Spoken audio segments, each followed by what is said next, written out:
All right, all right, all right. Good morning, good afternoon, good evening, good night, whatever time it is in the cosmos, wherever this is finding you. Welcome to Kai Chi Alchemy. You can call me Katchi. This is a space of love, y'all. Welcome or welcome back. Thank you so much for all of those likes, shares, and subscribes. Thank you for co-creating community with me. Thank you for all the engagement. Thank you for being here. Today we're going to be doing another reading from book 2 of the Ringing Cedars of Russia series, and I'm going to get right into that. But there was this visual that was coming through for y'all and a couple of other collectives recently about, the Shakti Shiva feminine masculine archetype dynamic concept.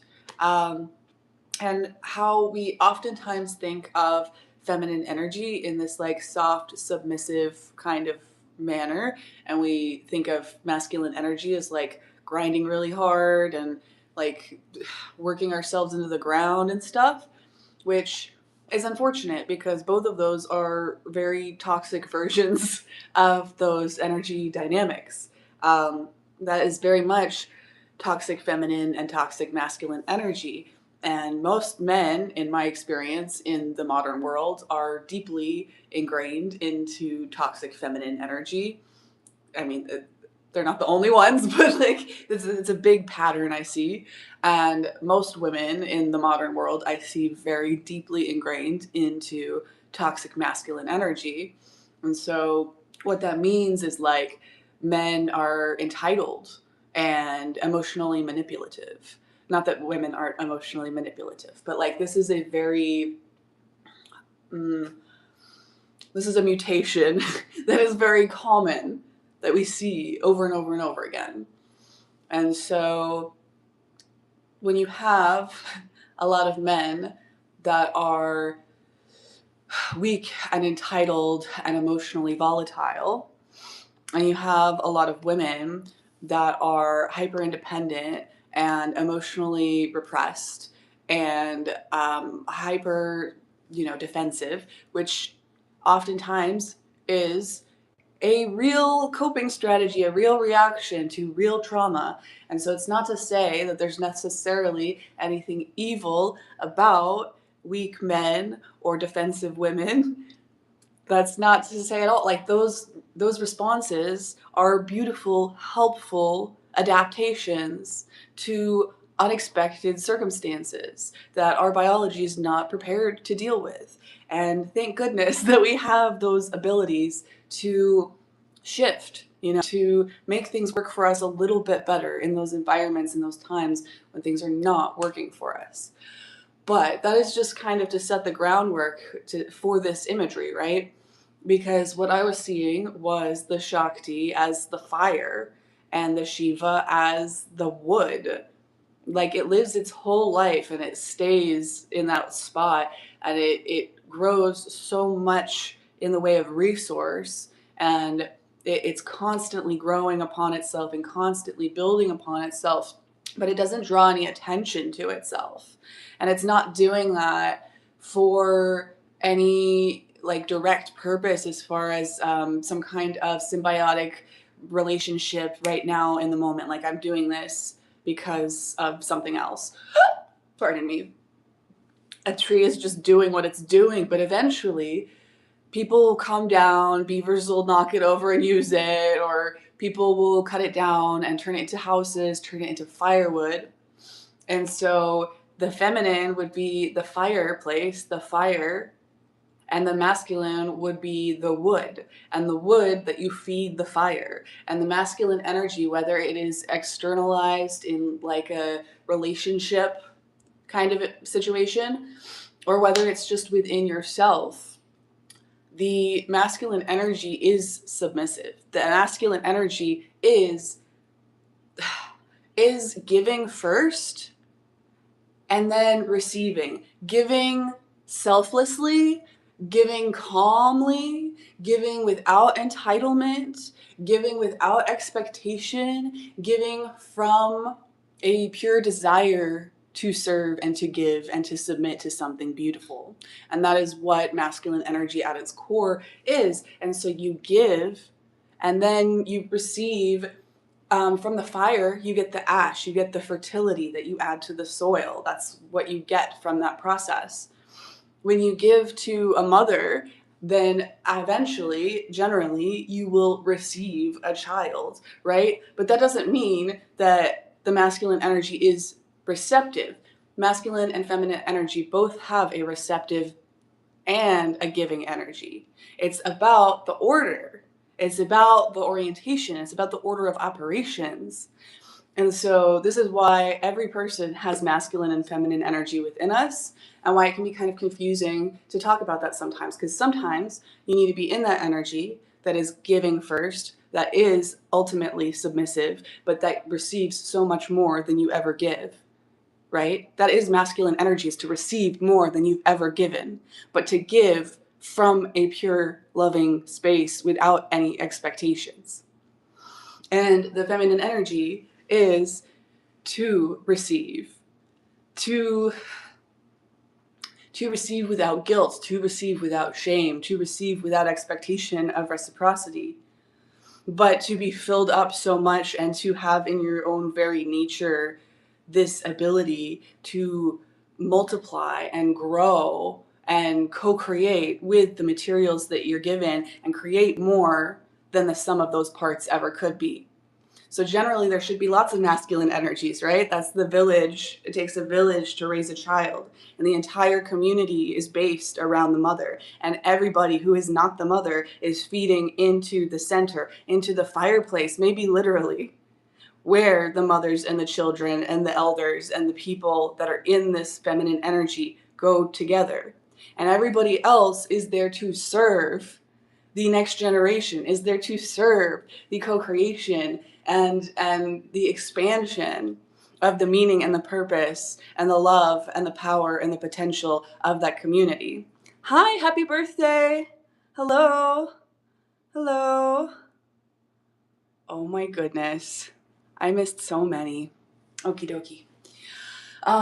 So in any case, I think that this is going to be a theme that is running through a lot of videos soon. So I just kind of wanted to give y'all that imagery to start, because I think it's interesting that we're getting into a little bit about money and the economy and stuff, especially in this book and a couple of the ones coming up right after this.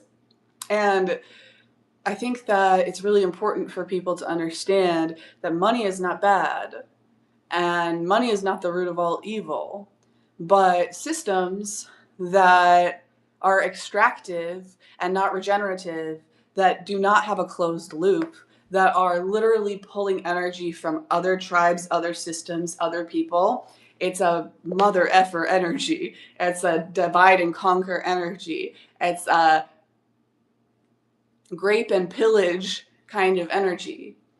And that is what our economies tend to be based off of. And there's a lot of debt where, if you look out into the future, if we keep moving the way that we move, then our great-great-great-grandchildren are never going to be able to buy their way, work their way out of debt. We're going to be here forever. And that's by design. So money is not the root of all evil. Food is not the root of all evil. Resources are not the root of all evil. And there's enough for everybody. But you have to see the entire integrated system of the feminine energy, the masculine energy, and the closed loop system, where you're able to grow and generate more and more and more than ever existed before in the same space. Not because you're taking it from other places, but because you're literally creating newness out of nothing.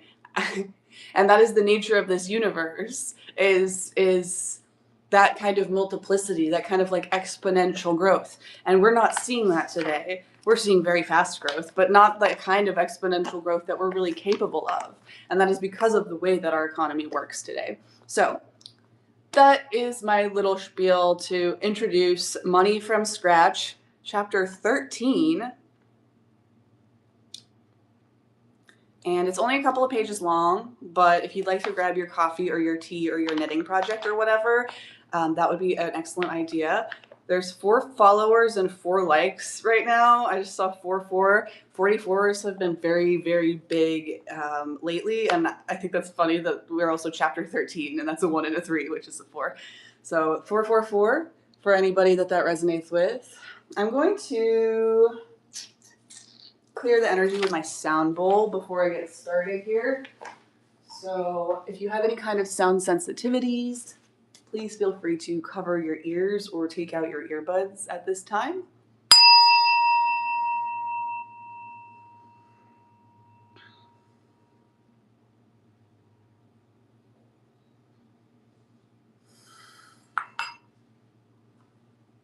All right. Thank you. Hello, Austin, Texas, USA, North America, Earth. Let me know if you need some more levels and layers. I don't know. Where are you coming from? Back before Perestroika, I was in charge of a small unit in a photographic collective. It included lab technicians and a number of roving photographers. Everyone had both a salary and additional perks, which allowed us to make a fairly decent living for the time. Each member of our unit received a percentage of the total profits. Naturally, we wanted more, but for that we had to find more clients. I managed to hit up a solution. Anyone who wishes is free to copy it, even today. One day, while I was traveling on a highway in my humpback Zaporohetz, I got a tire puncture. While getting the tire repaired, I watched the cars pass by one after another and thought to myself, if only we could give all these drivers a chance to have their photo taken, there would be huge profits to be made. It took but a few minutes to formulate a plan of action in my head, a plan whose realization in practice would soon quadruple our unit's profits. It worked this way. One of our photographers would stand at the side of the highway with a camera. He had 2 assistants with green armbands bearing the SB insignia and brandishing batons like those used by the traffic police. Motorists would stop, thinking it was the green or some other patrol. Upon learning that it was simply a photo service being offered and that nobody was about to pounce on them or fine them or inspect their vehicle, drivers were happy to stand in front of their car next to their license plate and have their picture taken. They gave the addresses where they would like their photos to be sent COD. The license plate had to be showing just in case there was a mix-up in the addresses. We ended up offering this service on all the major highways leading to Novosibirsk over a 6-month period. Then more and more we started encountering motorists who had already used the service. But during these 6 months, our unit managed to realize a fairly decent income. Later, I thought of starting a photo campaign to take pictures of residential houses, adding postcard phrases like, I live here, and home sweet home, etc. People from our unit took pictures of thousands of houses. The demand turned out to be enormous. It got so that the photographers didn't bother asking which residents wanted it. They would simply walk along and take pictures of every house on the street. A few days later, the postal service would deliver the photos to each dwelling and collect payment. People would send these snapshots to their children. Many said the pictures inspired the kids to come home for a visit. Before long, the collective started having problems paying the members of our unit their salaries, which, in my opinion, of the management of the day, had exceeded all reasonable bounds. But there was little they could do about it, since everyone in the collective was entitled to an equal share of their unit's profits. During the early days of Perestroika, our unit detached itself from the collective and formed an independent cooperative. I was chosen its first chairman. This way, we enjoyed greater freedom of movement. We had the opportunity to gather some seed money together and expand the scope of our operations. I began to think about new ventures to increase company profits. One day, I happened to have a conversation with an acquaintance of mine who worked at the Institute of Theoretical and Applied Mechanics. He was complaining that wages were being delayed or not paid at all, and that the lab unit was being threatened with dissolution. Where could they go? What could they do? They weren't needed by anyone, it seemed. "What did your lab do before?" I asked him. "We made thermal gauge tape. Nobody needs it anymore." "What was it used for?" "All sorts of things," he replied. He took a piece of a black tape out of his pocket and handed it to me. "See for yourself," he said.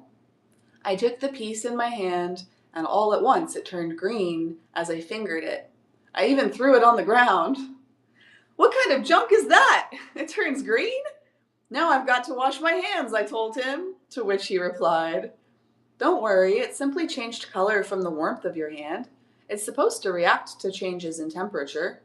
If the temperature of your hands had been above normal, it would have turned red. The green color indicates a normal temperature." The concept took off quickly.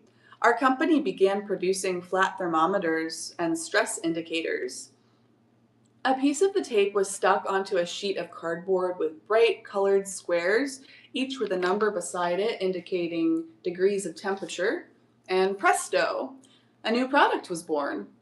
We had it distributed through the state warehousing agency to many regions of the old Soviet Union. This was before the collapse of the USSR in 1991. Our production staff increased, and everyone made a fairly decent living. Our seed capital was growing.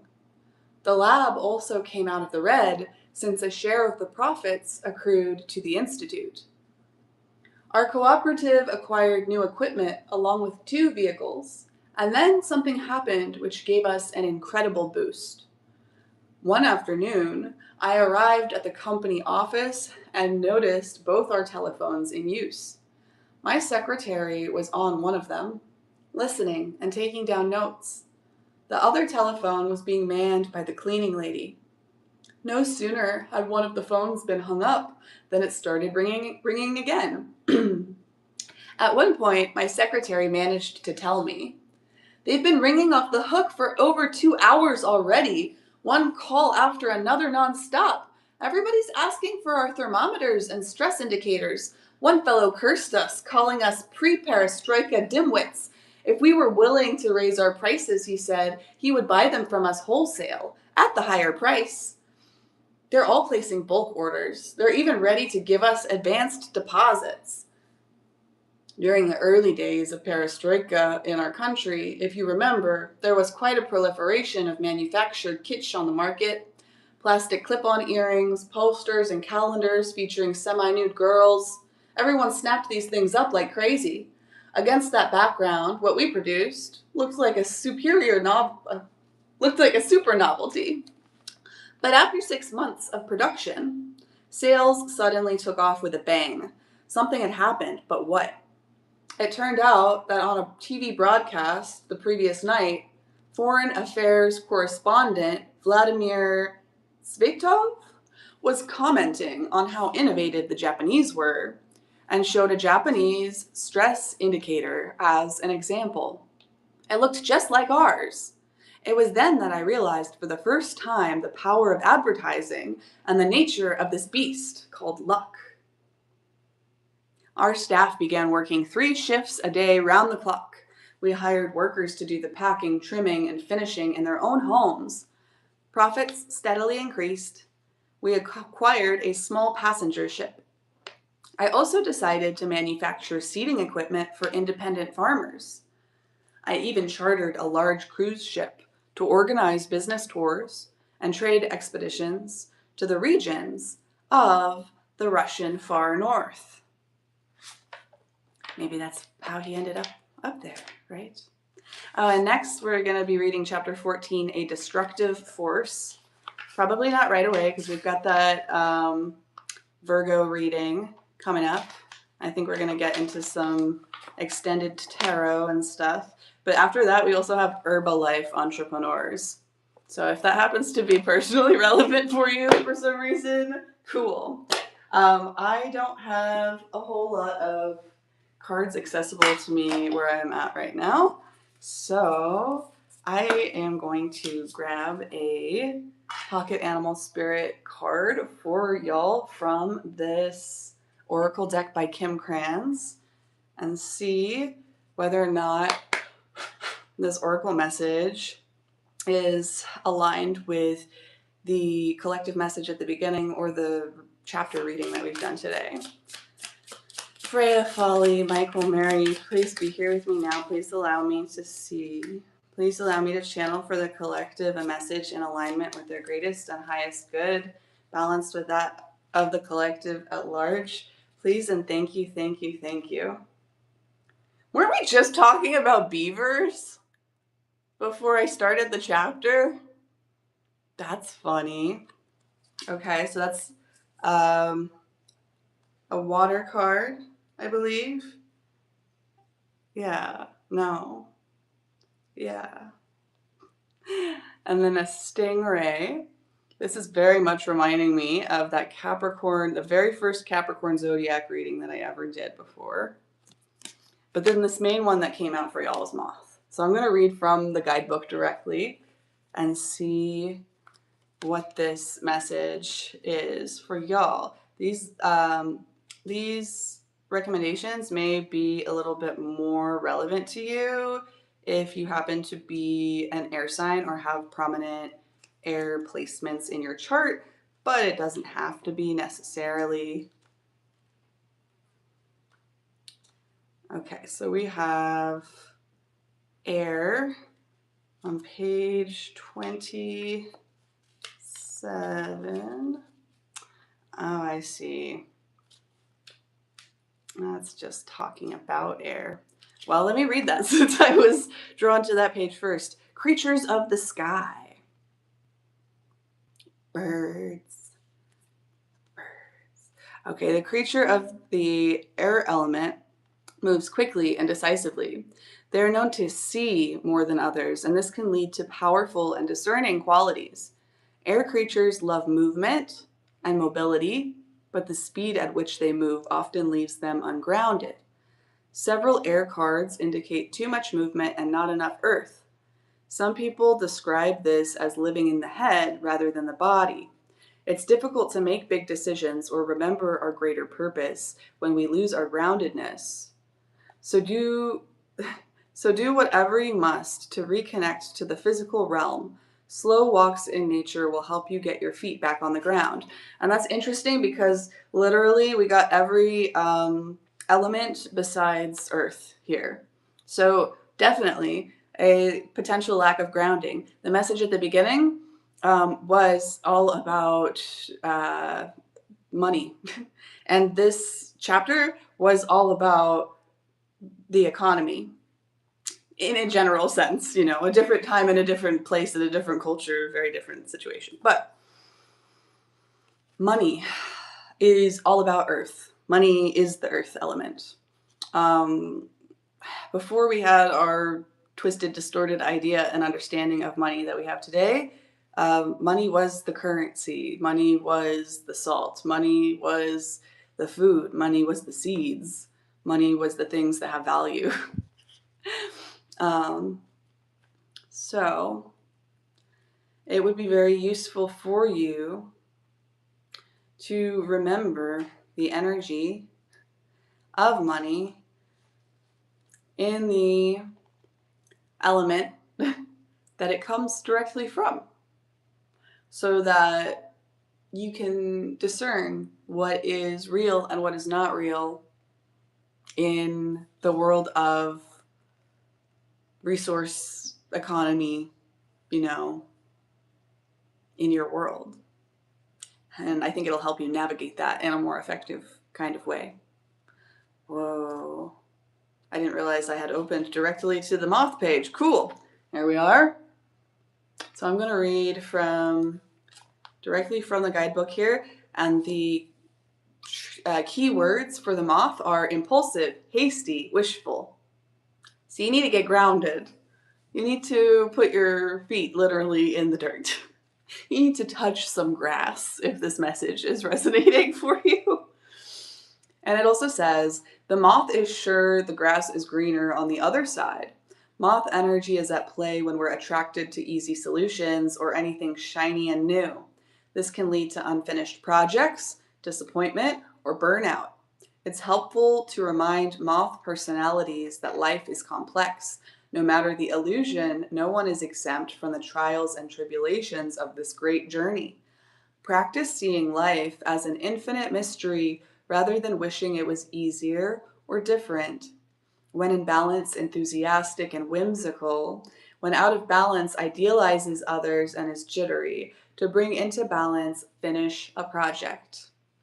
So there's probably something in your finances or in your physical body that needs to be addressed right now. And you may be thinking a whole lot about the next step and what you need to do and ideas and inspirations, but the reason that those things aren't coming together as quickly and cleanly and productively as you would like is because you are currently utilizing the opportunities and the ideas related to your future as almost a distraction from finishing up these projects in your finances, in your physical fitness, in your body, in your diet, um, in the way that you relate to the resource economy around you.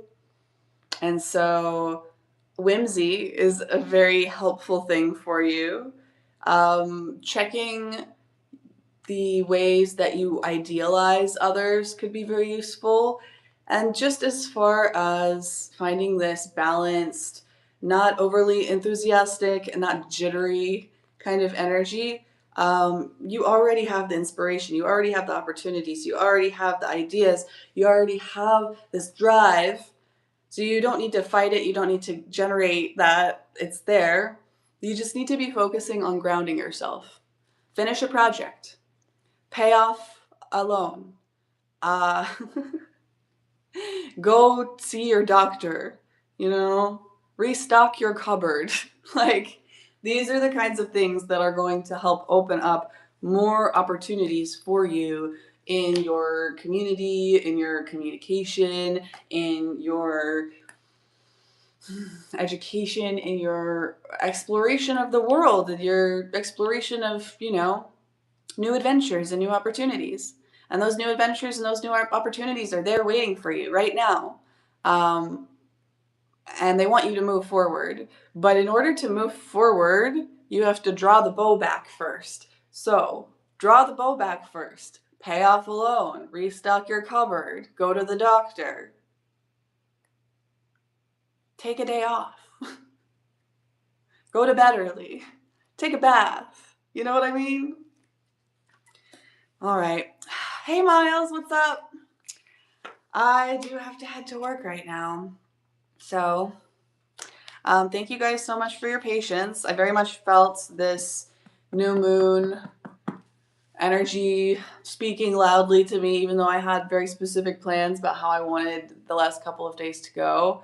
And I listened, and I paid off a loan, and I restocked my cupboard, and I went to the doctor. Not all of those things, literally. Little two truths and a lie. Maybe we can do some of that in our next live.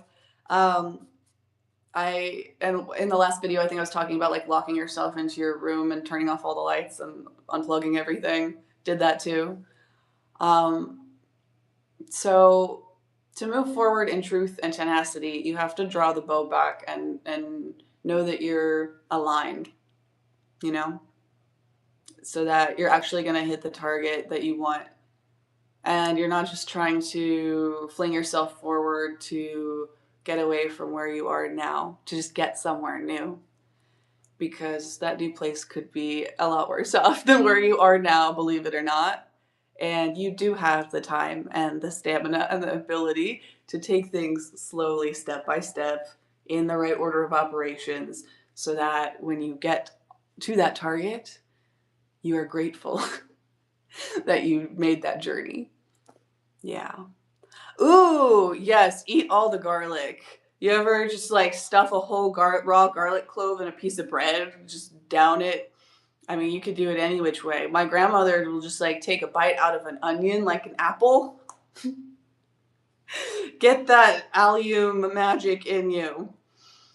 Do whatever that looks like for you. Oh, thanks for the cottage pie inspiration the other day. I ended up making my own little carnivore version of that because it was raining here and it was so cozy and good. So whether or not it's raining where you are, go do the cozy good things. Go take care of your money. Go take care of your body. And I hope that that opens up all kinds of beautiful possibilities for you in your community, in your communication, in the manifestation of your dreams and your creations and your art and your all the things.